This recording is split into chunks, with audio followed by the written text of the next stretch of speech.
From KVUE News in Austin, you're watching Texas This Week with Ashley Goodo. Thank you for watching Texas This Week. High school students from across the state are organizing walkouts to protest immigration operations, and the governor is weighing in. We have the response from one Central Texas representative, plus Texas Lieutenant Governor candidate Marcos Velez makes his pitch to Democratic primary voters. But first, let's get to the three things you need to know in Texas politics. We start with the race for the U.S. Senate turning ugly, with the Democrats fighting. On Monday, former Senate candidate turned congressional candidate Colin Allred posted a seething video on social media responding to claims that State Representative James Tallarico called him a mediocre black man in a private conversation with a TikTok influencer. Tallarico's camp posted a response on social media saying he called the campaign mediocre and complimented Allred. Then, a week after Tallarico responded to allegations that the Crockett camp was planning to air an ad targeting him, calling for Texas Democrats not to attack each other, a Tallarico supporting PAC launched an attack ad on Congresswoman Jasmine Crockett, saying she is backed by Republicans. In a statement, Crockett said the hypocrisy of Tallarico's campaign putting out an ad about banning super PACs on the same day that what she calls his own super PAC is attacking her is, quote, on par with the Republican playbook. It seems the gloves are now off. A new poll with head-to-head matchups of the Texas Republicans running for the U.S. Senate shows the race is too close to call. JL Partners asked 600 likely Republican primary voters, if the election were today, who would you vote for? 27% said Texas Attorney General Ken Paxton. Nearly 26% said Congressman Wesley Hunt. 25.5% said incumbent Senator John Cornyn, and nearly 22% are unsure.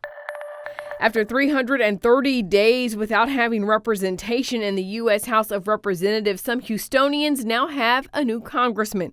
Christian Menifee was sworn in on Monday, filling the seat after the death of Congressman Sylvester Turner last year. Governor Greg Abbott could have called an election to fill the seat sooner, but didn't. Republicans now hold a slim majority by 4 members.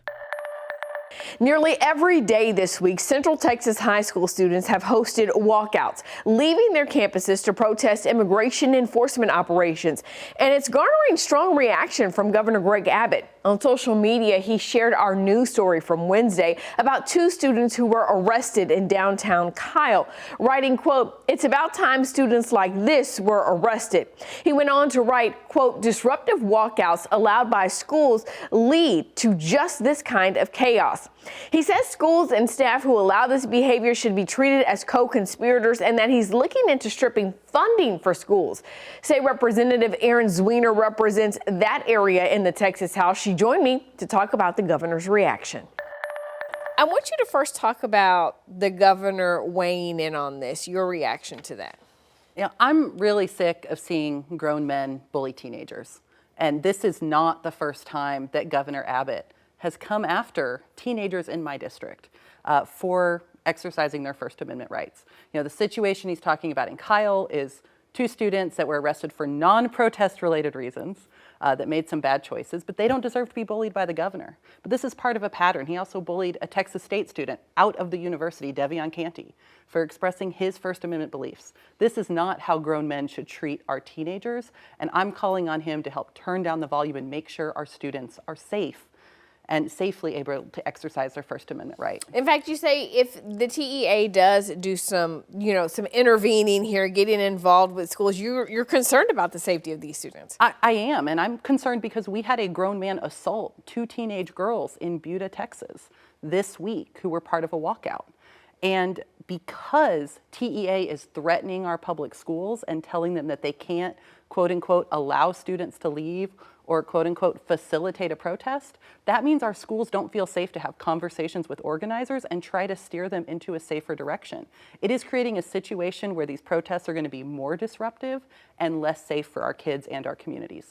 I think some of the language that we're seeing from various school districts across our area is the kids, their First Amendment rights, their constitutional rights are not checked at the door. They're allowed to express themselves, and they also say they can't physically stop students from leaving the school. So what are, organized teachers, administrators supposed to be doing?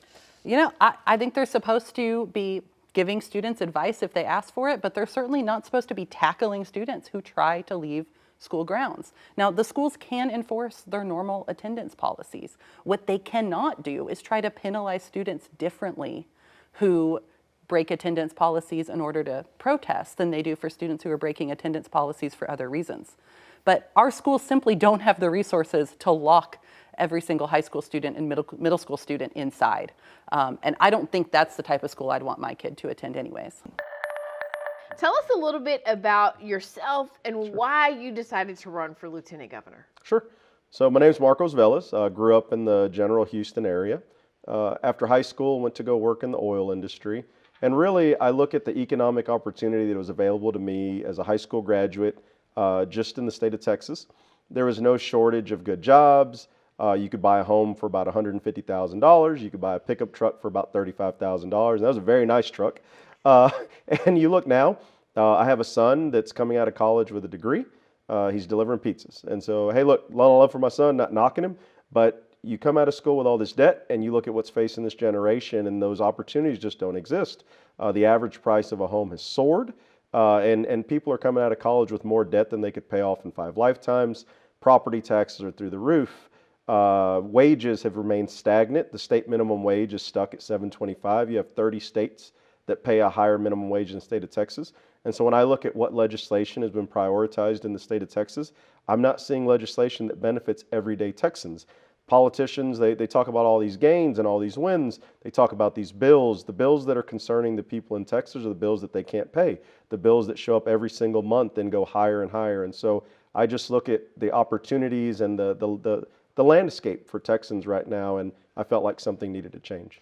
You've not served in public office before, have not ran for public office before, right? So to go from not running for office to lieutenant governor of Texas, some would say that's a pretty big jump. Well, I think if you don't understand how the job works, it might seem far-fetched, but obviously, people that understand, the lieutenant governor prioritizes the legislation that moves to the Senate. He assigns people to committee. He sets, the budget. Those are all things that I do on a daily basis. I work for the largest manufacturing union in the United States. I bargain with some of the largest multinational corporations in the world, responsible for more workers than you find in a lot of these smaller districts. And so not a big leap compared to what I do on a daily basis. And again, if you look at the worst case scenario where you end up with a Democratic lieutenant governor and a Republican governor, it's going to take a negotiator. It's not going to take someone that's used to cowing down or capitulating to demands that don't work for working people. If you are successful in your run for lieutenant governor, what's your first priority? So I think the first priority would be raising the state minimum wage, increasing the number of apprenticeship opportunities that are available for everyday Texans. Perfectly great if you want to go to college, but if that's not in the books or if you need to make some money before you go to college, you should have those options available to you. A rising tide lifts all boats, and so focusing on the economic issues in the state are going to be priority. Obviously, we have to look at funding public education. That's a really big deal. We just pulled $1 billion out of public education and shifted it to a small number of citizens to be used at private schools. We have to fully fund public education. We have to fund teacher salaries and retirement. And then once we get past that, we have to look at additional revenue streams for the state so that we can bring property taxes down. There's no reason that property taxes should be so high. All right, I asked you for one, you gave me a whole list. So let's go back to the first thing that you said, which was raising the minimum wage. Do you have a magic number in your head that you'd like to see the minimum wage raised to in Texas? So I believe that the minimum wage in Texas should align with a living wage. There have been a lot of studies done with that, but basically when you adjust for inflation, the minimum wage should be aligned with a living wage. Okay, but no number. Well, the number climbs as inflation goes up, it climbs every day. And so what I would say is, whatever the living wage is when we pass the legislation, it should be no less than that. And so then do you think that because inflation and the cost of living continues to increase, do you feel like the wage should be adjusted every time the legislature meets? I think that the wage should be adjusted to match inflation, a lot like we reviewed certain benefits like Social Security. Look, it's very simple. I think a lot of people, when they talk about raising the minimum wage, their concern is that'll drive cost up. But payroll is not a direct one-for-one. And so if payroll goes up, you have to look at what percentage of the overall cost of an item that accounts for. that's going to be the correlation between the price increase, and it's not going to match the wage increase. The cost of everyday services and products go up. Your wages should go up so that you can maintain the same place in society. You can watch my full interview with Marcos Velez on our streaming app, KVUE Plus. It is free to download on your smart TV. There, you can also find my full interview with State Representative Vicki Goodwin, who is also running for Lieutenant Governor. And there is a third candidate in the race, Contracts and Privacy Manager Courtney Head. Early voting in the March primary starts Tuesday, February 17th. That's Texas This Week.